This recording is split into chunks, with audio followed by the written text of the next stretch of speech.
पहले से हैरान परेशान बीजेपी के लिए कांग्रेस ने एक बार फिर मुश्किल खड़ी कर दी है। कांग्रेस ने बीजेपी के साथ एक बार फिर बड़ा खेल कर दिया है। आप जानते हैं कि राहुल गांधी वायनाड और रायबरेली दोनों सीटों से चुनाव जीते थे। बड़ी संख्या में उनको वोट मिले थे, रिकॉर्ड मतों से उन्होंने जीत हासिल की और उसके बाद से ये सवाल उठाए जा रहे थे कि राहुल अब किसका चयन करेंगे, क्या वो वायनाड को चुनेंगे या वो रायबरेली में बने रहेंगे। लेकिन कल राहुल गांधी ने एक ऐसा फैसला लिया जिसने बीजेपी के होश उड़ा दिए हैं। जी हां, राहुल गांधी ने फैसला किया है, यानी कांग्रेस की कार्यसमिति ने यह फैसला किया है कि राहुल गांधी वायनाड सीट छोड़ेंगे और रायबरेली सीट पर बने रहेंगे। लेकिन वायनाड पर अब राहुल की जगह प्रियंका आएंगी। ये एक और बड़ा दांव है कांग्रेस का, जिससे बीजेपी अब हो गई है बुरी तरह से परेशान। क्योंकि आप जानते हैं कि दक्षिण भारत में कांग्रेस पहले से ही मजबूत स्थिति में है, बीजेपी की हालत पहले ही खराब है और अब प्रियंका गांधी के वायनाड पहुंच जाने से बीजेपी में जो खलबली मची है उसका अंदाजा बीजेपी नेताओं के जो बयान आ रहे हैं उससे लगाया जा सकता है।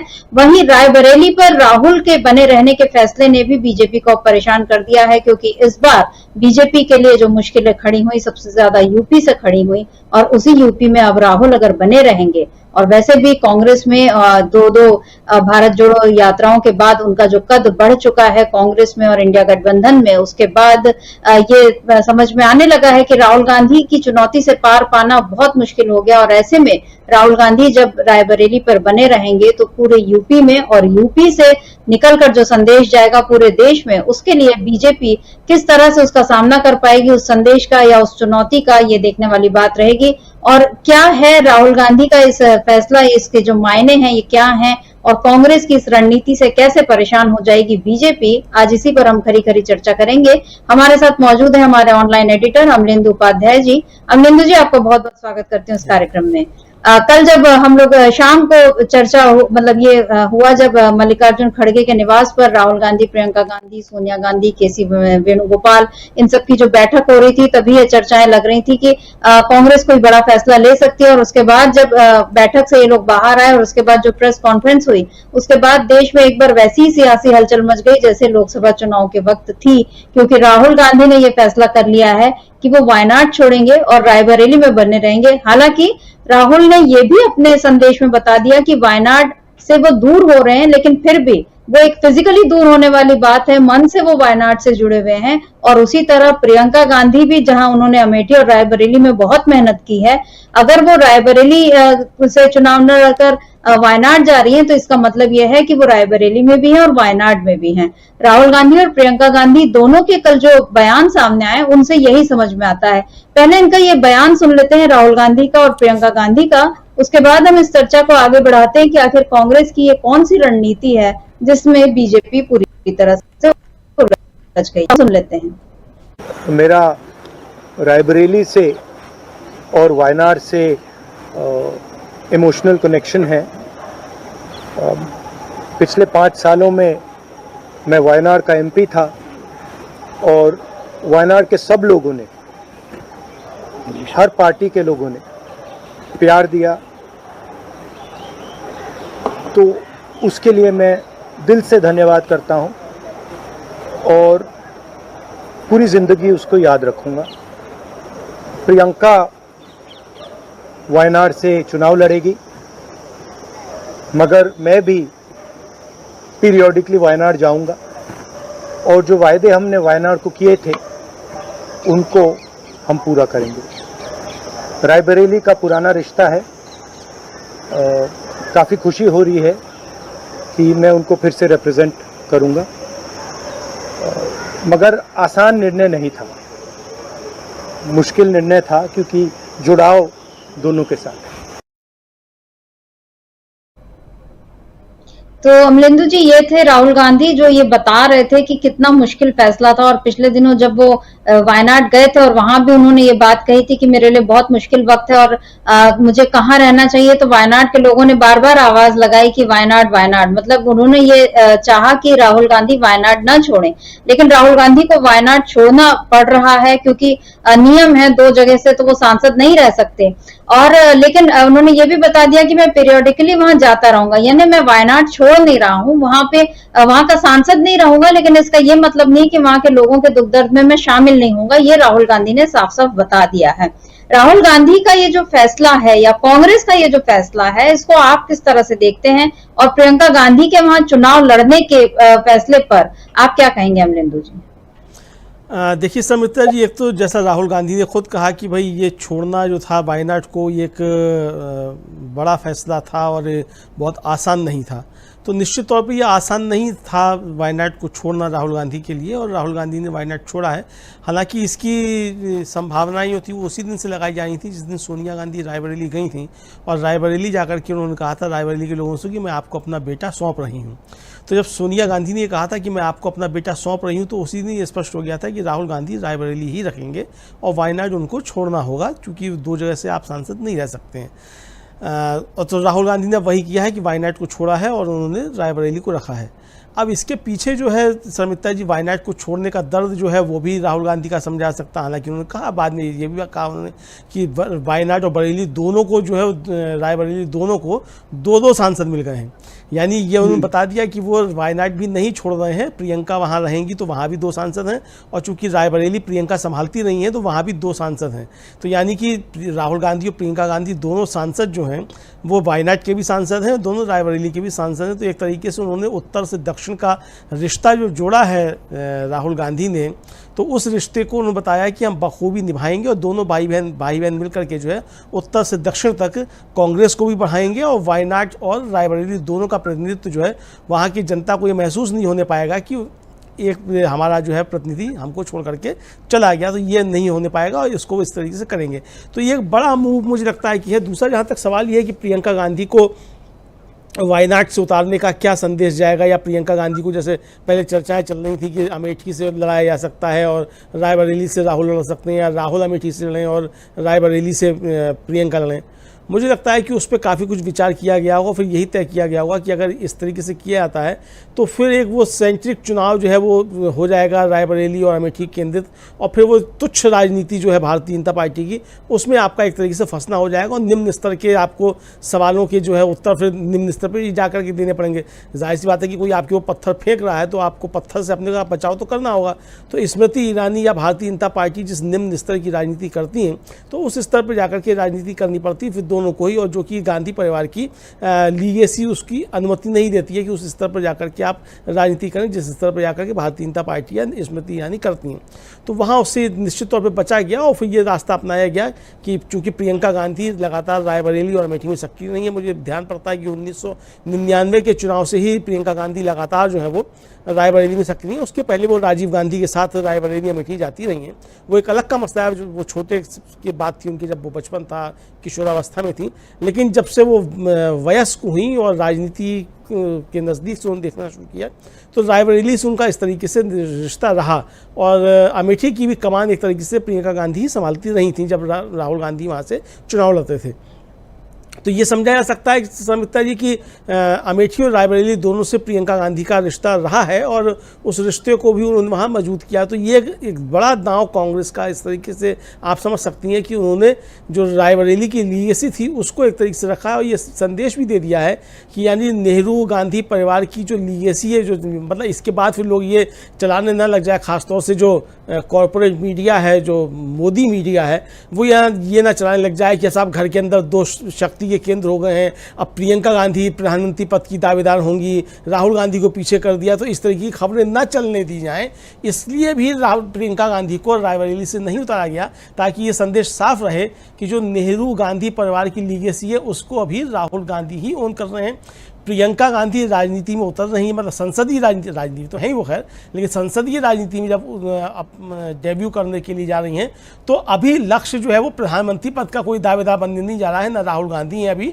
ना प्रियंका गांधी हैं अभी, दोनों अपनी अपनी राजनीति कर रहे हैं। दोनों के कंधों के ऊपर कांग्रेस को आगे बढ़ाने की जिम्मेदारी है। जो बड़ी जीत एक तरीके से कहा जाए कांग्रेस ने इस चुनाव में हासिल की है, उस जीत का किस तरीके से विस्तार करना है। जो 99 सीटें थीं उसको किस तरीके से 272 तक अपने दम पर लेकर के जाना है, इसके लिए काम करना है। तो इसमें दोनों की अपनी अपनी भूमिका है, और दोनों की अपनी अपनी अलग तरीके की राजनीति है, और दोनों का उस राजनीति में अपना अपना महत्व है। ये बताने के लिए कांग्रेस ने प्रियंका को रायबरेली से उस समय चुनाव में नहीं उतारा, और अब वायनाड से जो है वो चुनाव में उतारा जा रहा है, ताकि अब प्रियंका गांधी संसद में पहुंचेंगी। और ये बड़ा दिव्य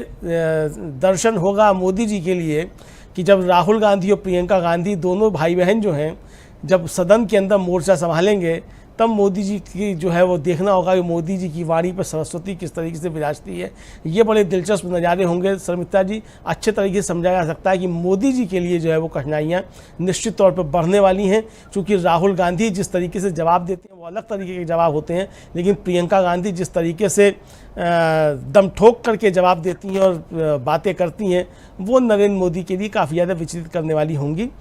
ये अब जो है परेशानियां जो बढ़ी हैं वो मोदी जी की भारतीय जनता पार्टी की संसद के अंदर भी बढ़ेंगी, और जाहिर सी बात है कि जब दोनों भाई बहन संसदीय राजनीति में होंगे, अभी तक प्रियंका गांधी से सांख्यिक राजनीति में थी, तो जब संसदीय राजनीति में दोनों भाई बहन होंगे तो संसदीय राजनीति भी अब करवट बदलती हुई दिखाई देगी और भारतीय जनता पार्टी के लिए परेशानियां और ज़्यादा बढ़ेंगी। शर्मिष्ठा जी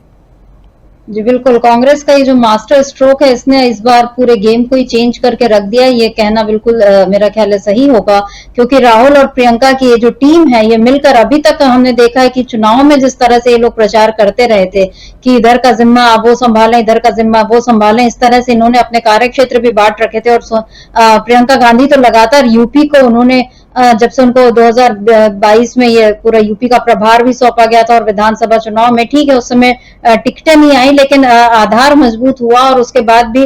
जब पहले उन्होंने सोनिया गांधी के लिए वो रायबरेली का पूरा जिम्मा संभालती थी, फिर अमेठी में राहुल गांधी के लिए, और ये अमेठी रायबरेली दोनों तो उनके परिवार की तरह हैं ही, और इसको भी इस परिवार को उन लोगों ने कभी टेकन फॉर ग्रांटेड नहीं लिया कि बस आप मतलब उनका ख्याल ना रखें, वो बाकायदा उनका ख्याल रखती रही हैं और लगातार उनके बीच पहुंचती रही हैं वहां की जनता के बीच। तो अमेठी और रायबरेली के लोगों के लिए तो वो उनका परिवार है ही। और इधर वायनाड में भी हमने देखा है कि वो कई बार राहुल गांधी के साथ पहुंची, जब राहुल गांधी की संसद सदस्यता खत्म कर दी गई थी और फिर वो जब दोबारा सांसद उनको बहाली हुई थी तब भी वो प्रियंका गांधी पहुंची थी राहुल गांधी के साथ। यानी एक ही मैसेज देने की कोशिश हमेशा रही है कि ये दोनों भाई बहन एक टीम के तौर पर काम करते हैं। और अब ये टीम जब संसद में लोकसभा में मौजूद रहेगी तो आपका ये कहना बिल्कुल सही अमलेंदु जी की इससे मोदी जी बहुत ज्यादा परेशान हो जाएंगे। और बीजेपी के नेता तो अभी से जो परेशान हो रहे हैं उसकी मिसाल हमको ये बीजेपी के जो केरल इकाई के प्रमुख है के सुरेंद्रन, उन्होंने राहुल गांधी के वायनाड सीट छोड़ने के फैसले का मजाक उड़ाते हुए कहा कि देश की सबसे पुरानी पार्टी राज्य को एक राजनीतिक एटीएम समझ रही है। और उन्होंने एक्स पर अपनी पोस्ट भी लिखी कि भाजपा की भविष्यवाणी सच साबित हुई, हमेशा लापता रहने वाले सांसद ने आखिरकार वायनाड सीट छोड़ने का फैसला किया है जो लोगों के साथ विश्वासघात है। कांग्रेस पार्टी और राहुल गांधी केवल राजनीतिक फायदे के लिए केरल का रुख करते हैं और वे वायनाड को अपना दूसरा घर बताते हैं। ये इस तरह की टिप्पणियों से समझा जा सकता है कि किस तरह की खींच जो है, एक उलझन और चिढ़ जो है वो अभी से दिखाई दे रही है। जबकि प्रियंका गांधी, अभी तो वायनाड में उपचुनाव की घोषणा नहीं हुई, प्रियंका गांधी ने पर्चा नहीं भरा, राहुल गांधी वहां प्रचार के लिए गए नहीं, अभी उन्होंने ये नहीं कहा कि मैं यहाँ से अब नहीं है, मैं आप लोगों को छोड़ने का फैसला मैंने कर लिया है लेकिन आप मेरी बहन को जिताइए, अभी तो ये अपीलें नहीं हुई हैं। लेकिन बीजेपी ने अभी से उसकी एक जो चिढ़ है, उसकी कुंठा है, हताशा है, वो सामने आ गई है। और इसी से समझा जा सकता है जिसको हम कह रहे हैं कि मास्टर स्ट्रोक, ये मास्टर स्ट्रोक है कांग्रेस का और राहुल गांधी का। और ये इस तरह से भी है अमलेंदु जी की एक और दक्षिण की राजनीति और दूसरी ओर यूपी की राजनीति, उत्तर भी हम पूरा ना बोले लेकिन यूपी, क्योंकि यूपी से जो दिल्ली का रास्ता जाता है और इस बार यूपी में ही कांग्रेस और समाजवादी पार्टी ने मिलकर बीजेपी को रोक दिया। कहां पिछले बार जो उनके बीजेपी की मेरा ख्याल है 62 सीटें आई थी और इस बार बीजेपी महज 33 सीटों पर रह गई है, जबकि समाजवादी पार्टी 37 सीटें, और पिछले चुनाव में 2019 के चुनाव में केवल रायबरेली सीट थी, सोनिया गांधी ही बस जीत पाई थी पूरे यूपी से, और इस बार यूपी में 6 सीटें हैं और जिसमें राहुल गांधी ने रायबरेली से रिकॉर्ड मतों से जीत हासिल की है। और ये कांग्रेस का जीतना ही नहीं, मोदी खुद भी जिस तरह से जिसको कहते हैं कि बड़े मुश्किल से जीत पाए हैं वाराणसी से, क्योंकि अजय राय तो उनको वहां बिल्कुल हराने की तैयारी में ही थे और 1-1.5 लाख मतों का जो अंतर हुआ है, और हमें नहीं मालूम ईवीएम का कितना खेल वहां हुआ या बाकी क्या गड़बड़ियां हुई, लेकिन फिर भी अगर मोदी जीते तो ठीक है, हम उनको जीता हुआ उम्मीदवार ही कह रहे हैं, लेकिन वो बहुत मुश्किल से जीते हैं, ये तो सभी के सामने है। तो जो 3 बार के मतलब तीसरी बार प्रधानमंत्री पद आपने संभाल लिया, 2 बार से आप वहां सांसद रहे, लेकिन आप अपनी सीट पर रिकॉर्ड मतों से जीत हासिल नहीं कर पाए। इसी से समझ में आता है कि राहुल गांधी का क्या असर यूपी में इस बार हुआ है। पहले 2 बार के चुनाव छोड़ दीजिए क्योंकि तब तक भारत जोड़ो यात्रा नहीं हुई थी, लेकिन अब जब भारत जोड़ो यात्रा हो गई तो उसके बाद पूरे यूपी में राहुल गांधी का जो असर दिख रहा है, इसको लेकर अमलेंदु जी, अब ये जो राहुल गांधी का रायबरेली में बने रहने का फैसला है, सोनिया गांधी ने उनको अपना उत्तराधिकारी जिस तरह से बोला ही था कि ये मतलब अपने बेटे को आपको सौंप रही हूं, तो एक तरह से उन्होंने भी ये बता दिया था कि मैं राज्यसभा में हूं लेकिन ना मैं आपको छोड़ रही हूं और अब मेरा बेटा आपको देखेगा। किशोरी लाल शर्मा को अमेठी से लड़ाकर भी एक वो मास्टर स्ट्रोक था कि जहां स्मृति ईरानी जैसे नेताओं का मुंह बंद करा दिया गया कि आपको हराने के लिए हमको टॉप लीडरशिप की जरूरत नहीं, हमारे जो कार्यकर्ता हैं जिनको हम टिकट दे रहे हैं वो भी आपको हरा सकते हैं। ये सब कांग्रेस ने जिस तरह से किया है अमलेंदु जी, और अब जब विधानसभा के उपचुनाव भी होने वाले हैं, मतलब जो 10 मेरा ख्याल है 10 सीटें खाली हुई है वहां पर, तो अब इन सब में क्या असर आप देख रहे हैं? राहुल गांधी क्या अब यूपी में कांग्रेस को, क्योंकि एक वक्त था जब यूपी में कांग्रेस मतलब टॉप की हुआ करती थी पार्टी, लेकिन उसके बाद उसके जो सवर्ण और दलित और अल्पसंख्यक मतदाता सब जो है सपा बसपा उन सब तमाम दलों में बंटते चले गए और धीरे धीरे कांग्रेस जो है बिल्कुल वहां पे खत्म हो गई। लेकिन अब जब 6 सीटें आ गई हैं तो आप क्या देखते हैं कि अगले चुनाव के लिए क्या कांग्रेस ने अभी से जमीन तैयार करनी शुरू कर दी है? क्या बीजेपी के साथ अब ये बड़ा खेल हो गया है कि पहले अब 62 से 33 पर तो आ गए हैं और अगले बार अब ये 2.5 का अंक भी नहीं रहेगा बीजेपी के पास? क्या लगता है आपको? देखिए समिता जी, निश्चित तौर पे ऐसा हो सकता है और आज भी अगर चुनाव हो जाए तो 2.5 के आंकड़े पे नहीं रहेगी भारतीय जनता पार्टी। और चुनाव छोड़िए, अगर कायदे से जो है जो सीटें जीती है बीजेपी उनसे रिकाउंटिंग हो जाए तो भी जो है, और सुप्रीम कोर्ट की निगरानी में हो जाए या किसी निष्पक्ष संस्था की निगरानी में अगर रिकाउंटिंग हो जाए तो भी 2.5 के आंकड़े तक बीजेपी नहीं पहुंचेगी उत्तर प्रदेश में। इसको समझा जा सकता है जिस तरीके की चर्चाएँ हैं उसको देखते हुए। महत्वपूर्ण बात समिता जी ये है कि जो राहुल गांधी ने रायबरेली को रखा है अपने पास और जिस तरीके से उत्तर प्रदेश में अब वो फोकस करने जा रहे हैं, और उससे समझा जा सकता है कि उत्तर प्रदेश को कांग्रेस गंभीरता के साथ ले रही है, क्योंकि बिना उत्तर प्रदेश में कब्जा किए हुए या बिना उत्तर प्रदेश में अपनी मजबूत पैठ बनाए हुए राष्ट्रीय राजनीति में वो स्थान हासिल नहीं हो सकता जो उत्तर प्रदेश के जरिए होता है। आज अगर कांग्रेस 99 सीटों तक पहुंची है देश भर में तो उसमें उत्तर प्रदेश का भी बड़ा योगदान है, और एक तरह से कहा जाए कि उत्तर प्रदेश ने भारतीय जनता पार्टी को रोकने का काम किया है। यही काम अगर बिहार में भी हो जाता तो भारतीय जनता पार्टी सरकार से बाहर हो जाती, बिल्कुल मतलब एनडीए भी सरकार से बाहर हो जाता, लेकिन वो खैर नहीं हो पाया। क्या कमियाँ रहीं और क्या षड्यंत्र रहे और किस तरीके से चुनाव आयोग ने काम किया, किस तरीके से मशीन ने काम किया, उन सारी चीज़ों पर चर्चा हो सकती है, वो अलग का मसला है। लेकिन रायबरेली को अपने पास रख करके राहुल गांधी ने एक ये संदेश भी दिया है कि अब उत्तर प्रदेश को कांग्रेस गंभीरता से लेगी। आपको याद होगा समिता जी कि 2009 के लोकसभा चुनाव में कांग्रेस जो थी वो सबसे बड़ी पार्टी बनकर के उभरी थी उत्तर प्रदेश में, और 22 या 23 उसके उस समय सांसद थे उत्तर प्रदेश से। उस समय भी अगर कांग्रेस ने उत्तर प्रदेश पे थोड़ा ध्यान फोकस किया होता, हालांकि उस समय किया था, राहुल गांधी को एक तरीके से प्रचार का जिम्मा दिया गया 2012 के लोकसभा चुनाव में,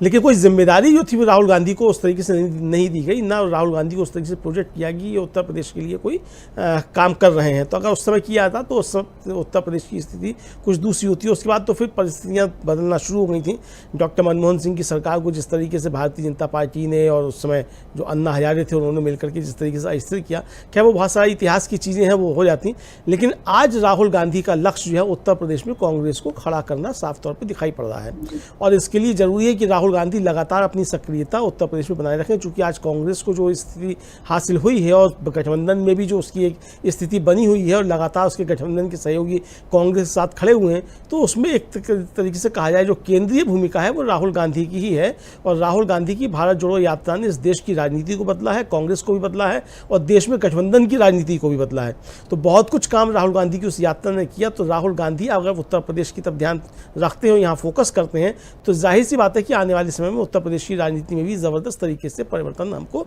देखने को मिलेगा। ये स्पष्ट हो गया है कि 2027 के विधानसभा चुनाव में भी उत्तर प्रदेश में कांग्रेस और समाजवादी पार्टी का गठबंधन रहेगा, यानी इंडिया गठबंधन जो केंद्र के स्तर पे है, उत्तर प्रदेश में वो गठबंधन बना रहेगा और मिलकर के ही यहाँ चुनाव लड़ा जाएगा। जो यूपी कांग्रेस के अध्यक्ष नजर आए उनका भी बयान आ चुका है कि 2027 तक ये चुनाव चलेगा। अखिलेश यादव भी कह चुके हैं कि ये गठबंधन यहाँ चलेगा। इसका मतलब समिता जी ये है कि उत्तर प्रदेश की सरजमी जो है वो कांग्रेस और समाजवादी पार्टी दोनों के लिए गठबंधन की एक नई रणभूमि होगी, और यहाँ भारतीय जनता पार्टी को 2027 के चुनाव में भी ज़बरदस्त चुनौती दी जाएगी। जाहिर सी बात है कि अगर उत्तर प्रदेश में 2027 में सरकार बदलती है और कांग्रेस और समाजवादी पार्टी की मिलीजुली सरकार 2027 में यहाँ बनती है, तो फिर 2029 भारतीय जनता पार्टी के लिए काफ़ी परेशानी भरा होगा। अभी तो ये कि सरकार जो केंद्र में बनी है मोदी जी की कितने दिन चलती है, अपना बहुमत सिद्ध कर पाती है नहीं कर पाती है, अभी तो इसको लेकर के बहुत सारे संशय हैं कि ये 2029 तक मोदी जी प्रधानमंत्री रह भी पाते हैं कि नहीं रह पाते हैं। बहुत सारी अभी शंकाएं जो है व्यक्त की जा रही हैं। उन शंकाओं से परे हट करके अगर हम बात करें, सिर्फ यही देखें कि आज जो स्थिति यही 2029 तक बनी रहेगी केंद्र में, अगर इसके मद्देनजर भी हम बात करें तो भी 2027 का उत्तर प्रदेश का चुनाव जो है वो काफ़ी ज़्यादा महत्वपूर्ण होने जा रहा है, कांग्रेस के लिए भी, समाजवादी पार्टी के लिए भी, जाहिर सी बात है कि राहुल गांधी और प्रियंका गांधी के लिए भी। तो राहुल गांधी का रायबरेली को रखना और प्रियंका को रायबरेली भेजना, ये इस लिहाज से भी काफ़ी ज़्यादा महत्वपूर्ण है समिता जी। जी बिल्कुल, क्योंकि अभी यूपी में चुनाव जो होने हैं वो तो 2027 में, लेकिन उसके पहले अमलेंदु जी 2026 में केरल के भी विधानसभा चुनाव होने हैं। और यहाँ पर ऐसा लगता है कि राहुल गांधी जो उन्होंने कहा कि मैं आता रहूंगा, मतलब ये है कि वायनाड तो वो छोड़ने वाले नहीं है। भले के सुरेंद्रन ये कहें कि वो लापता रहे हैं, लेकिन राहुल गांधी कभी भी वायनाड से लापता नहीं रहे। हमने देखा है कि जितने बार भी वहां चाहे प्राकृतिक आपदाएं आई, चाहे किसी किस्म की मुश्किल में लोग फंसे, तो राहुल गांधी बार बार वायनाड जाते रहे और वहां के लोगों से उनका जीवन संपर्क बना हुआ है। और यही वजह है कि एक बार उन्होंने वायनाड के लोगों ने उनको 2019 में जिताया और 2024 में भी वो काफी अच्छे से जीते। 3 लाख से ज्यादा वोटों से वो जीते, मेरा ख्याल है 3,64,000 ऐसी कुछ उनके वोट, उनसे जीत उन्होंने हासिल की है। तो वायनाड को राहुल गांधी ने कभी नहीं छोड़ा। और अब जबकि केरल में भी विधानसभा चुनाव होने हैं और केरल की सत्ता में कांग्रेस अभी नहीं है, लेकिन ऐसे में आपको क्या लगता है, जब प्रियंका गांधी जब वायनाड से, मान लीजिए, मतलब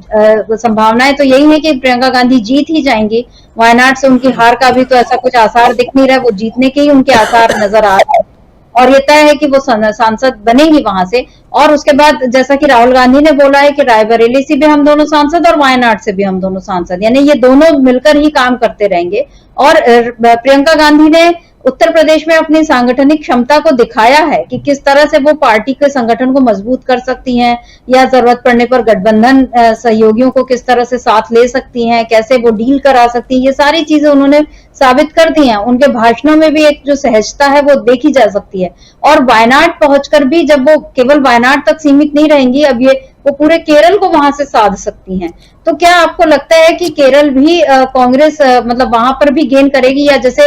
यूपी में अगर हम ये कह सकते हैं कि कांग्रेस सपा की मिलीजुली सरकार अगर 2027 में बनने के हम आसार देख रहे हैं, तो क्या केरल में भी हम इसी तरह से कांग्रेस की सत्ता आने के आसार आपको नजर आते हैं? अमलेंदु जी, इस सवाल पर आपका जवाब चाहूंगी, लेकिन अगर प्रियंका गांधी की बाइट हमारे पास हो तो हम उसको भी सुनना चाहेंगे, जो कल के फैसले के बाद उन्होंने कही थी। पहले हम उस बाइट को सुन लेते हैं। बहुत खुश हूँ मैं। I am very happy to be able to represent Wayanad, and all I'll say is that I won't let them feel his absence. As he said, he'll come many times with me, but I will work as hard and I will try my best to make everybody happy and to be a good representative. और रायबरेली के साथ तो मेरा बहुत ही पुराना रिश्ता भी है और 20 सालों से मैंने काम किया है दोनों रायबरेली और अमेठी में, तो वो रिश्ता तो कहीं मतलब किसी भी तरह से टूट नहीं सकता। उसको कायम रखने के लिए हम दोनों हैं और भैया की मैं मदद रायबरेली में भी करूंगी, और जैसे इन्होंने कहा हम दोनों रायबरेली में भी हम दोनों मौजूद होंगे और वायनाड में भी। दोनों को 2 सांसद मिल रहे हैं। सिंपल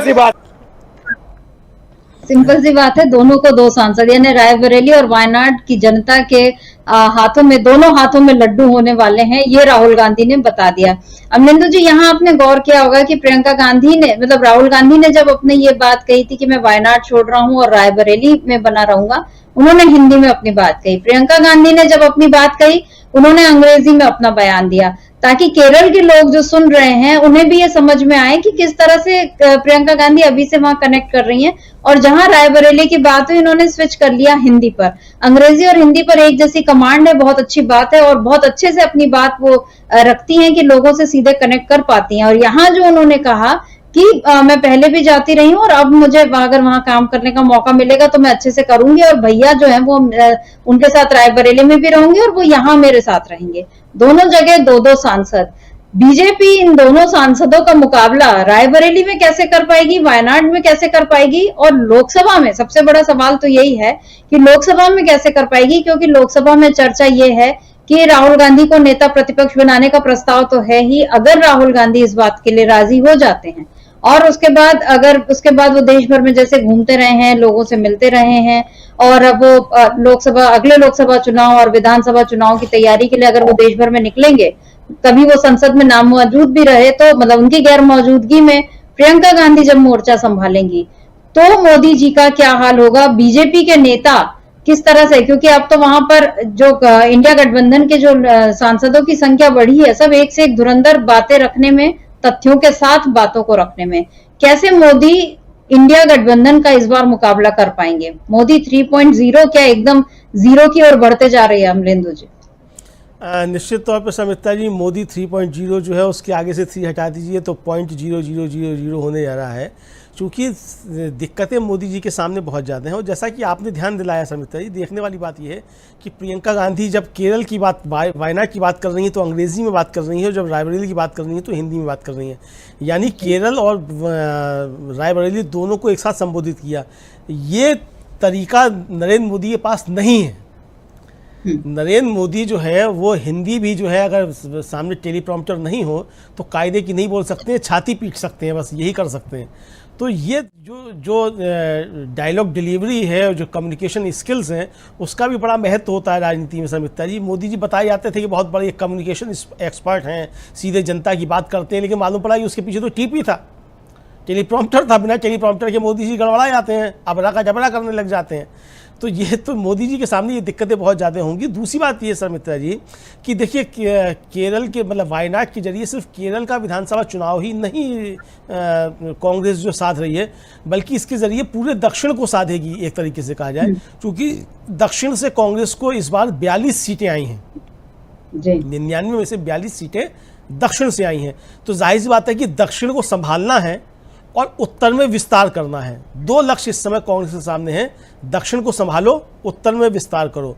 प्रियंका गांधी अब दक्षिण संभालेंगी, उत्तर अब राहुल गांधी जो है वो एक तरीके से संभालेंगे, यहाँ विस्तार जो करना है। तो ये बहुत सधी हुई रणनीति एक तरीके से कांग्रेस की कही जा सकती है कि उस रणनीति पे काम करते हुए कांग्रेस अपना विस्तार भी करेगी, और जो उस स्थान उसने हासिल करनी है उनको रिटेन भी करना है, उसको बना करके भी रखना है। यानी कोई भी कम्युनिकेशन गैप जो है वो जनता के साथ में नहीं हो, इसकी तरफ कांग्रेस जो है वो एक तरीके से ध्यान दे रही है। 2026 में केरल में विधानसभा चुनाव है सरमिता जी, और अभी लोकसभा की 20 में से 17 सीटें वहाँ कांग्रेस ने जीती हैं। दूसरा, इसके साथ साथ जो एक महिला वोट बैंक है, जो बताया जाता है कि भारतीय जनता पार्टी का बड़ा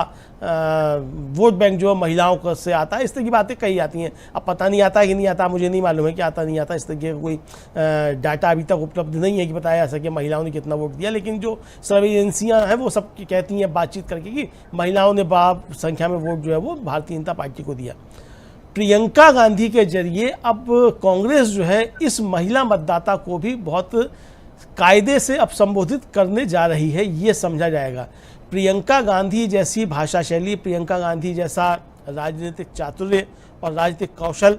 वो किसी भी दूसरे राजनेताओं में बहुत कम है, मुझे ऐसा लगता है। और ये कोई तारीफ़ की मतलब उनकी मैं शान में कसीदे कर रहा हूँ, ऐसा नहीं, मैं विश्लेषण कर रहा हूँ कि जो कमियां होंगी उस कमियों पर भी बात की जा सकती है। प्रियंका गांधी की क्या कमियां हैं या राहुल गांधी की क्या कमियां हैं, तो उन कमियों पर भी बात की जा सकती है। लेकिन जो इस समय उनकी अच्छाइयों की बात है तो उसकी इस समय हम विश्लेषण कर रहे हैं। तो उसमें जो प्रियंका गांधी के अंदर कौशल है वो नरेंद्र मोदी में या किसी और भारतीय जनता पार्टी के नेता में वो कौशल नहीं है। तो यहाँ से कांग्रेस जो है वो एक महिला वोटर बैंक जो है, मतलब महिला मतदाता है, महिलाओं की जो कॉन्स्टिट्यूंसी है उसको भी संबोधित करने का यहाँ से कांग्रेस काम कर रही है। और जो कहा जाता है कि प्रियंका गांधी में इंदिरा गांधी की छवि दिखती है, तो अब नरेंद्र मोदी का सामना, जो बहुत इंदिरा गांधी बनने की भी कोशिश करते हैं नरेंद्र मोदी, तो उनका सामना इंदिरा गांधी की प्रतिछाया जो है उससे भी अब संसद के अंदर होगा, ऐसा समझाया सकता है। हालांकि अभी ये देखना है समिता जी की चुनाव आयोग जो है वो क्या क्या बहाने बनाता है कि अभी वायनाड में चुनाव नहीं कराए जा सकते हैं, क्या क्या परिस्थितियां बताई जा सकती हैं। जैसे कश्मीर में चुनाव नहीं हो रहे हैं, तो ऐसा क्या वायनाड में भी लंबे समय तक चुनाव नहीं होगा, ऐसा हो सकता है। अभी हमको इस पे भी देखना है कि चुनाव आयोग अभी क्या क्या वहाँ काम कर सकता है, क्योंकि चुनाव आयोग को लेकर के जिस तरीके की शंकाएँ सब जाहिर की जाती रही हैं, उसमें ये शंका भी है कि अभी वहाँ इतनी आसानी से चुनाव जो है वो चुनाव आयोग नहीं करवाएगा ये है। लेकिन अगर नहीं करवाता है तो भी उसकी मतलब भारतीय जनता पार्टी की हताशा को ही एक तरीके से वो जाहिर करेगा। खैर वो आशंकाओं की बातें उन आशंकाओं से परे हट करके अगर कांग्रेस की रणनीति को लेकर बात की जाए कि किस तरीके से वायनाड से प्रियंका गांधी क्या क्या कांग्रेस के लिए कर सकती हैं, तो इससे यही होगा कि संसद के अंदर दोनों भाई बहन जो है वो ज़बरदस्त तरीके से बात रखते हुए नजर आएंगे और जनता के मुद्दे वहाँ अच्छे तरीके से उठते हुए नजर आएंगे। अब जहाँ तक ये है कि राहुल गांधी क्या नेता विरोधी दल बनते हैं कि नहीं बनते हैं, लोकसभा में दबाव तो है उनके ऊपर कांग्रेस जनों का कि वो इसको स्वीकार नहीं, लेकिन हो सकता है कि शायद राहुल गांधी इसको स्वीकार ना भी करें, चूँकि नेता विरोधी दल बनने के बाद फिर बहुत सी सारी चीज़ें होती हैं। क्योंकि नरेंद्र मोदी तो खाली रहते हैं हर समय, उनके पास प्रचार के अलावा तो और कोई काम है नहीं, वो अभी भी उसी काम पे लगे रहेंगे। क्योंकि कई राज्यों के विधानसभा चुनाव होने हैं जहां कांग्रेस को खुद को परफॉर्म भी करना है, खासतौर से महाराष्ट्र, झारखंड और हरियाणा के चुनाव जो हैं ये कांग्रेस के लिए एक तरीके से बहुत ज़्यादा चुनौतीपूर्ण है और यहाँ कांग्रेस को अच्छे तरीके से परफॉर्म करना है। चूँकि लोकसभा के चुनाव में जिस तरीके के परिणाम आए हैं उससे कांग्रेस का उत्साह वर्धन हुआ है, तो कांग्रेस को अच्छे तरीके से काम करना है। होगा शर्मिष्ठा जी क्या कि जिस समय ये चुनाव चल रहे होंगे विधानसभा के, मालूम पड़ेगा उसी समय संसद का सत्र बुला लिया जाता है। संसद का सत्र बुला लिया जाता है तो राहुल गांधी अगर नेता प्रतिपक्ष हैं लोकसभा में तो उनकी जिम्मेदारी होती है कि अब वो पूरा समय यहाँ दें, संसद के अंदर समय दें। राहुल गांधी संसद के अंदर समय देंगे और मोदी जी जाकर के प्रचार कर रहे होंगे, क्योंकि मोदी जी तो संसद से गायब रहेंगे। तो ये सारी चीज़ों को ध्यान में रखते हुए इस रणनीति पे हो सकता है कांग्रेस विचार कर रही हो कि राहुल गांधी को अभी नेता प्रतिपक्ष का पद ना दे और कोई दूसरा व्यक्ति जो है वो इसका जो अच्छे तरीके से अपनी बात रखता हो और आक्रामक भी हो, इस तरीके की चीज़ें हो सकती हैं।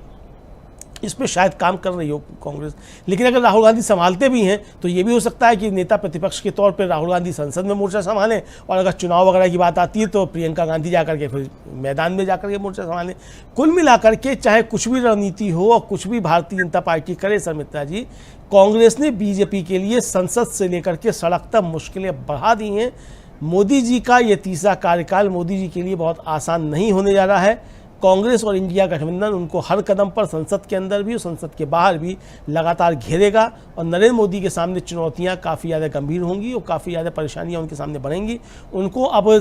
मजबूत विपक्ष से भी लड़ना है और गठबंधन के जो उनके गठबंधन के सहयोगी हैं उनके साथ किस तरीके का समन्वय करना है, इसको लेकर के मोदी जी के सामने चुनौतियाँ हैं। हम देख रहे हैं कि जिस तरीके से इंडिया गठबंधन ने दबाव बनाना शुरू किया स्पीकर के पद को लेकर के कि टीडीपी अपने पास रखी, हम उसको समर्थन दे देंगे। अब इसके बाद सूचना ये आ रही है शर्मिष्ठा जी कि राजनाथ सिंह जो हैं वो अब जाकर के मोर्चा उन्होंने संभाला है और स्पीकर के पद को लेकर के अब वो पहले गठबंधन के सहयोगियों से बातचीत करेंगे और उसके बाद हो सकता है कि एक आम सहमति बनाने के लिए विपक्ष के साथ भी जाकर के बातचीत करें। यानी अब ये जो क्राइसिस मैनेजमेंट है, इस क्राइसिस मैनेजमेंट में अमित शाह पीछे धकेले जा रहे हैं, राजनाथ सिंह आगे आ रहे हैं। तो आप समझ सकती हैं कि प्रियंका गांधी के वायनाड से चुनाव लड़ने की घोषणा के बाद किस तरीके से जो बीजेपी के चाणक्य कहे जाते थे वो नेपथ्य में जाना शुरू हो गए हैं और क्राइसिस मैनेजमेंट के लिए भारतीय जनता पार्टी में राजनाथ सिंह आगे आना शुरू हो गए। यानी अभी प्रियंका गांधी ने वायनाड से जाकर के नॉमिनेशन नहीं किया है, उसके जो है वो फल जो एक तरीके से कहा जा सकता है वो दिखना शुरू हो गए कि इसके क्या फल हो सकते हैं और किस तरीके से बीजेपी के ऊपर दबाव बनना शुरू हो गया शर्मिष्ठा जी। तो निश्चित तौर पर यह कांग्रेस की रणनीति की एक जीत कही जा सकती है। जी बिल्कुल, कांग्रेस की रणनीति बिल्कुल फलती हुई दिखाई दे रही है और जो अमित शाह को जो लोग चाणक्य बोलते थे वो मीडिया के ही लोग थे, वो वही मीडिया के लोग जिन्होंने मोदी लहर भी चलाई हुई थी, जबकि देश में ना मोदी लहर जैसी कोई चीज रही ना अमित शाह कोई चाणक्य रहे। और चाणक्य के बारे में भी तो कितनी ऐतिहासिक जानकारी और कितनी तथ्यात्मक है और उनमें कितनी भ्रामक है, ये सब गड़बड़ है। बिल्कुल उसी तरह जैसे कि बीजेपी के भीतर सब कुछ गड़बड़ है, कुछ स्पष्ट नहीं है, केवल इस चीज के कि मोदी किसी भी हाल में सत्ता में बने रहना चाहते हैं और इसके लिए भी उन्होंने इस बार भी अपनी सत्ता तो संभाल ली, पुराने सहयोगियों को ही वही मंत्रिमंडल उसी तरह से पोर्टफोलियो सबका बरकरार रखा, लेकिन अपनी ठसक वो उस तरह से बरकरार रख पाएंगे कि नहीं, ये इस पर अभी से सवालिया निशान खड़े हो चुके हैं रिजल्ट आने के दिन से। क्योंकि जिस दिन से रिजल्ट आया और जब से मोदी ने प्रधानमंत्री पद की शपथ ली है तभी से ये एनडीए सरकार कब गिरेगी, कैसे गिरेगी, इसकी जब बातें उठने लगी हैं तो उसी से समझा जा सकता है कि इस बार मोदी सरकार मजबूत नहीं मजबूर सरकार है, और ये मजबूरी जो है ये इसके नतीजों में, और अभी जो हालिया फैसले हो रहे हैं कि स्पीकर का पद उसको लेकर कोई अभी तक फैसला नहीं ले पा रही, या अमित शाह की जगह राजनाथ सिंह जो है वो बैठक कर रहे हैं, पहले भी उन्होंने बैठक की, आज भी वो एक बैठक कर रहे हैं, और जिसमें ये कि स्पीकर पे किसको बैठाया जाए या डिप्टी स्पीकर को लेकर कांग्रेस ने जो दांव खेला है उसका सामना कैसे किया जाए, ये सारी चर्चाएं अब राजनाथ सिंह कर रहे हैं। यानी यूपी में बीजेपी को ये समझ में आ गया है कि यूपी में हम कमजोर हुए तो किस लिए हुए, किस गुजरात लॉबी के कारण हम यूपी में कमजोर हुए, तो अब यूपी को ज्यादा नजरअंदाज नहीं किया जा सकता है। ये बात भी राजनाथ सिंह के बैठक करने से समझ में आ रही है। और मृदु जी, राहुल गांधी ने अभी एक फाइनेंशियल टाइम्स को एक इंटरव्यू दिया, उसमें उन्होंने ये कहा कि मोदी की छवि जो है इन चुनाव से अब नष्ट हो गई है, मोदी की विचारधारा नष्ट हो गई है, बीजेपी का बुनियादी ढांचा और धार्मिक वैमनस्यता फैलाने की उनकी विचारधारा चरमरा गई है। और राहुल गांधी ने यह भी कहा कि अब नरेंद्र मोदी सरकार को टिकने संघर्ष करते हैं। यहाँ पर राहुल गांधी साफ साफ बता रहे हैं, और उन्होंने एक और बड़ी बात ये बोली कि इस बार सीटों के नंबर ऐसे हैं कि जो बहुत नाजुक है और छोटी सी गड़बड़ी सरकार गिरा सकती है। स्थिति यह है कि एक सहयोगी के दूसरे मुड़ते ही सरकार गिर सकती है। और राहुल ने यहाँ तक दावा किया है कि मोदी खेमे में काफी असंतोष है और वहां कई ऐसे लोग हैं जो उनके संपर्क में हैं। अब कौन ऐसे लोग हैं, क्या है, या इस इंटरव्यू की बातें कितनी सच्ची हैं, जो छपी हैं हम तो वही बता सकते हैं, लेकिन इस तरह की बातों से ये तो समझा जा सकता है कि मोदी सरकार के भीतर कहीं कुछ ठीक नहीं है, बहुत कुछ है जो दरक चुका है और बस उसके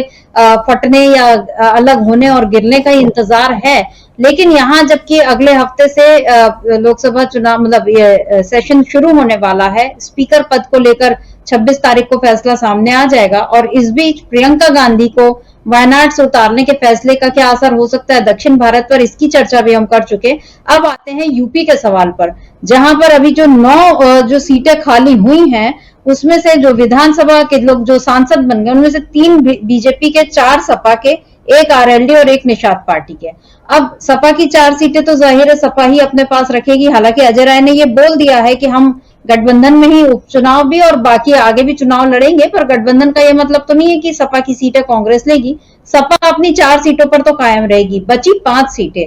उस पर, यानी जहां बीजेपी और निषाद पार्टी और आरएलडी हैं, यहां पर अब कांग्रेस अपना दांव खेलेगी। आपको क्या लगता है कि विधानसभा चुनाव मतलब ये जो उपचुनाव होंगे विधानसभा में भी अब ये आंकड़े ऐसे हो जाएंगे कि बीजेपी फिर कमजोर हो जाएगी, और यहाँ पर फिर योगी और मोदी के बीच की जो तनातनी है वो किस तरह से असर दिखाएगी? जो हम लोग बात करते रहे हैं कि यूपी में मोदी के कम अंतर से हार जीतने की वजह ये रही है कि योगी ने वहां पर जो प्रचार ठीक से नहीं किया, या योगी के कारण ही मोदी को इस तरह से स्थिति का सामना करना पड़ा, या ये जो पूरा खेल चल रहा है जिसमें कांग्रेस और सपा एक मजबूती के साथ आगे बढ़े हैं, और यूपी के ये जो दोनों लड़के यानी राहुल और अखिलेश की जोड़ी जिस तरह से चुनाव में अभी हिट रही, क्या उपचुनाव में भी हिट रहेगी अमरिंदु जी, और इससे पूरे समीकरण किस तरह से बदलते हुए आप देख रहे हैं? देखिए समिता जी, जोड़ी तो ये हिट रही है उत्तर प्रदेश में, और मुझे लगता है कि आगे आने वाले समय में भी ये जोड़ी हिट रहेगी, क्योंकि जो मतदाताओं का जो समीकरण है वो इस इंडिया गठबंधन के पक्ष में है। लेकिन चूंकि ये उपचुनाव है समिता जी, और ये एक तरीके से कहा जाए सरकार की प्रतिष्ठा का प्रश्न बन जाते हैं उपचुनाव खासतौर से, तो यहाँ पूरी मशीनरी जो है वो बीजेपी का चुनाव लड़ेगी। मतलब सिर्फ बीजेपी चुनाव नहीं लड़ेगी, बीजेपी का चुनाव पूरी मशीनरी लड़ेगी, और साम दाम दंडवत सब तरीके से इसमें चुनाव को प्रभावित करके चुनाव लड़ा जाएगा। उसके बावजूद अगर जनता जो है वो भारतीय जनता पार्टी को उपचुनाव में नकारती है, तो ये और ज़्यादा एक तगड़ी चोट जो है भारतीय जनता पार्टी के लिए होगी। अब देखना ये है कि बीजेपी किस तरीके की तैयारियां करती है, चूँकि हम लोगों ने देखा था कि किस तरीके से जो आजमगढ़ का उपचुनाव हुआ था या रामपुर का उपचुनाव हुआ था लोकसभा का, हमने वहाँ देखा था कि किस तरीके से प्रशासनिक मशीनरी ने काम किया और किस तरीके से वो चुनाव जो थे वो जितवाए गए थे। तो मुझे लगता है कि जो उपचुनाव के नतीजे होंगे वो कोई बैरोमीटर नहीं हो सकते हैं किसी भी तरीके से कि साहब क्या स्थिति होगी क्या स्थिति नहीं होगी, क्योंकि प्रशासन की उसमें बड़ी भूमिका ज़बरदस्त तरीके से होगी, और प्रशासन की भूमिका के बाद भी भारतीय जनता पार्टी का बुरी तरीके से हारती है, तो जाहिर सी बात है कि भारतीय जनता पार्टी को अपना एक आत्मचिंतन करना पड़ेगा। लेकिन 2027 के चुनाव के लिए निश्चित तौर पे ये गठबंधन जो है ये एक अच्छा गठबंधन होगा, और ज़मीन पे ये काम करता हुआ दिखाई देगा। और ये गठबंधन बनने के बाद ही देखिए हम लोग क्या, जो आनंद भदौरिया समाजवादी पार्टी के अभी पहली बार सांसद चुन करके आए हैं, उनका एक लंबा इंटरव्यू जो था वो हमारे editor in chief Rajeev Ranjan Srivastava ji ने दिया था, और उन्होंने भी पे डाला था प्रकाश के भी किस तरीके से मायावती के साथ जो था 2019 का गठबंधन था उसने काम नहीं किया, और राहुल गांधी के साथ 2024 का गठबंधन अच्छे तरीके से काम कर गया, और काम ही नहीं कर गया। समाजवादी पार्टी को लगभग जो है कहा जाए वो 7 गुना सीटें जो है वो मिली 2019 के मुकाबले, यानी कि 7 गुना फायदा जो है वो समाजवादी पार्टी को हुआ, और कांग्रेस को भी जो है वो एक तरीके से कहा जाए 7 गुना फायदा ही हुआ। तो दोनों को 7 गुना फायदा हुआ। तो ये जो गठबंधन बना है शर्मिष्ठा जी, इससे एक बात समझ में आ रही है कि 7 गुना फायदा दोनों गठबंधनों को, मतलब दोनों पार्टियों को हुआ है। तो ये गठबंधन आगे भी जाकर के जब 7 गुना फायदा पहुंचाएगा तो भारतीय जनता पार्टी को 7 गुना नुकसान पहुंचाएगा। तो भारतीय जनता पार्टी किस तरीके से 7 गुना नुकसान में जब होगी तो कहां खड़ी होगी, इसको हम सब समझ सकते हैं 2027 में क्या स्थिति होगी। फिलहाल जो है वो दोनों दलों के सामने चुनौती ये है कि अपने संगठन को मजबूत करना, जनता ने जो विश्वास जताया है उस जनता के विश्वास को, उस भरोसे को कायम रखना। दूसरी सबसे बड़ी बात शर्मिष्ठा जी ये है कि भारतीय जनता पार्टी चुनाव भले ही जो है वो हार गई हो, लेकिन संविधान के ऊपर खतरा खत्म नहीं हो गया है। जब तक भारतीय जनता पार्टी है तब तक संविधान के ऊपर खतरा है। ये बात जो है लोगों की समझ में अच्छे तरीके से आ गई है, और ये बात अगर कायम रहती है तो आगे आने वाला समय भारतीय जनता पार्टी के लिए मुश्किलों भरा ही होगा। हर राज्य में मुश्किलों भरा होगा। जो लोग संविधान को बचाने की चाहत रखते हैं वो अच्छे तरीके से जानते हैं कि अगर राज्यों में भी भारतीय जनता पार्टी जीत जाती है तो भी संविधान के ऊपर खतरे बने रहेंगे, चूँकि भारतीय जनता पार्टी येन केन प्रकार संविधान को ख़त्म करना चाहती है। ये बात एक आम जनमानस में बैठ कर गई है शर्मिष्ठा जी। तो ये इस बात को भी बनाए रखना है कि भारतीय जनता पार्टी अगर मजबूत है तो संविधान कमज़ोर है। और हम देख रहे हैं कि जिस तरीके से 1 जुलाई से नई न्याय संहिता लागू की जानी है, वो किस तरीके से संविधान को और आम जनमानस को कमज़ोर करने की न्याय संहिता, अन्याय संहिता है, वो अच्छे तरीके से हो रहा है। उस पर काफ़ी ज़्यादा बहस भी चल रही है। तो यानी खतरे भारतीय जनता पार्टी के होते हुए जो हैं वो बने हुए हैं। भारतीय जनता पार्टी के चुनाव हार जाने से या एनडीए की सरकार बनने से और भारतीय जनता पार्टी की सरकार ना बनने से संविधान के ऊपर खतरे, या लोकतंत्र के ऊपर खतरे, या आम जनमानस के ऊपर खतरे, या आरक्षण के ऊपर खतरे ख़त्म नहीं हुए हैं, ना कम हुए हैं। ये खतरे बरकरार हैं। तो अगर संविधान को बचाना है तो भारतीय जनता पार्टी को कमज़ोर बनाना ही होगा, इसको कमज़ोर रखना ही होगा। ये संदेश लगातार जनता के बीच जाना चाहिए, और मुझे लगता है कि इसके लिए ये गठबंधन जो है वो काम करता रहेगा शर्मिष्ठा जी। जी बिल्कुल, क्योंकि इस पूरे चुनाव को कांग्रेस ने, खासतौर पर राहुल गांधी ने तो संविधान की प्रति हाथ में रखकर ही, मतलब हाथ में रखकर ही उन्होंने ये चुनाव लड़ा था, और इसी से जनता के बीच संदेश चला गया था कि राहुल गांधी ये चुनाव केवल जीत के लिए नहीं या सत्ता के लिए नहीं लड़ रहे, बल्कि वो संविधान बचाने के लिए लड़ रहे हैं। और इसका ऐसा असर हुआ कि भारतीय जनता पार्टी तो बहुमत से दूर हुई, और एनडीए को भी ले देकर ही बहुमत हासिल हुआ है। और इसलिए, लेकिन अभी भी खतरे जो हैं वो टले नहीं है, चुनौतियां जो हैं वो बरकरार हैं, क्योंकि नरेंद्र मोदी अभी प्रधानमंत्री हैं, और पूरा पोर्टफोलियो जो पिछले बार का जो मंत्रालय था, मतलब जिस तरीका मंत्रिमंडल था लगभग वैसा ही मंत्रिमंडल है। और चाहे हम उनके मुख्य सलाहकार की बात करें, राष्ट्रीय सुरक्षा सलाहकार की बात करें, या प्रिंसिपल सेक्रेटरी की बात करें, मतलब प्रशासनिक ढांचा भी कमोवेश वैसा ही बना हुआ है। यानी नरेंद्र मोदी की नीति रीति में कोई बदलाव नहीं आने वाला है, लेकिन इंडिया गठबंधन ने बिल्कुल अपनी रणनीति को पूरी तरह से बदल लिया है। पहले जिस तरह से वो धीमे धीमे तरीके से चल रही थी, या उसके फैसलों में एक तेजी, एक उग्रता नहीं देखने मिलती थी, लेकिन अब जो है राहुल गांधी हो, चाहे प्रियंका गांधी हो, या कांग्रेस और सपा और मतलब तमाम इंडिया गठबंधन के सारे नेता, उनके फैसलों में, उनके बयानों में एक जो तेजी है और संविधान बचाने की जो ललक है वो भी दिखने लगी है। आपको याद होगा अमरेंदु जी, कल ही हम लोगों ने जो सुना प्रियंका चतुर्वेदी का ये जो बयान आया कि स्पीकर पद के लिए, मतलब उनका कोई लेना देना नहीं है इस तरह से कि भाई जेडीयू या टीडीपी वो सत्ता पक्ष के साथ है तो वो जो चाहे फैसला करें, उसमें प्रियंका चतुर्वेदी उनको क्यों सलाह दें, या संजय राउत उनको क्यों सलाह दें। लेकिन ये लोग बार बार उनको आगाह कर रहे हैं, सलाह दे रहे हैं,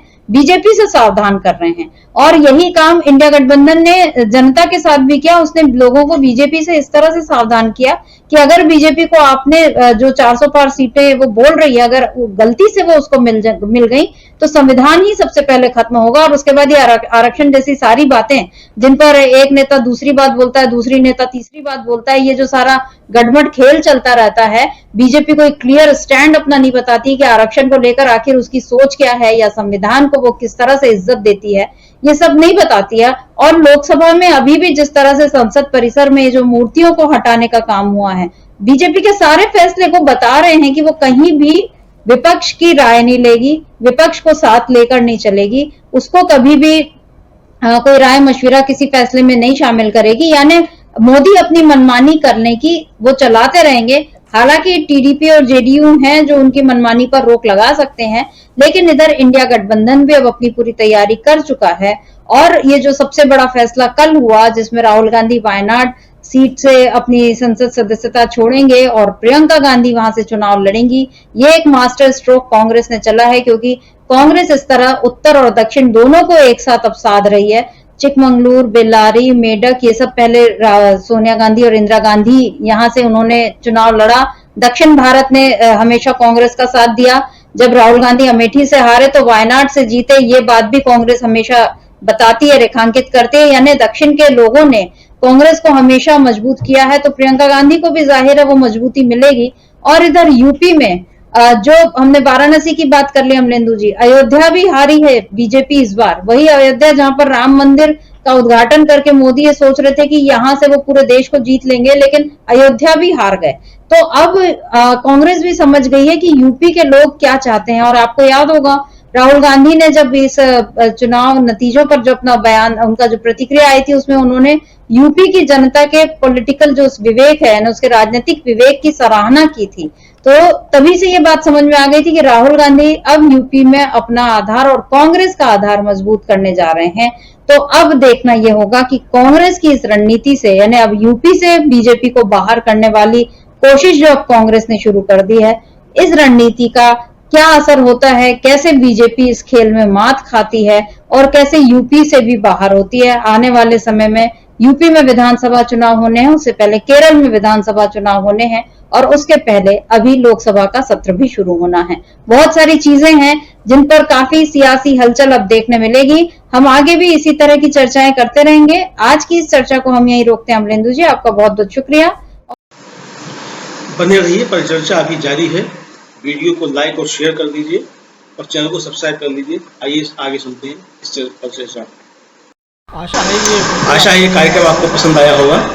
इस वीडियो को ज़्यादा से ज़्यादा शेयर करें, लाइक करें और कमेंट करके बताएं आपकी राय क्या है। और अगर आपने हमारा यूट्यूब चैनल अभी तक सब्सक्राइब नहीं किया है तो तुरंत इसको सब्सक्राइब कर लीजिए और बेल आइकन भी दबा दीजिएगा, ताकि अगली जब वीडियो अपलोड हो तो आपके पास इसका नोटिफिकेशन पहुंच सके। और अगर आपने हमारा फेसबुक पेज फॉलो नहीं किया है, फेसबुक पेज को भी फॉलो करें। धन्यवाद।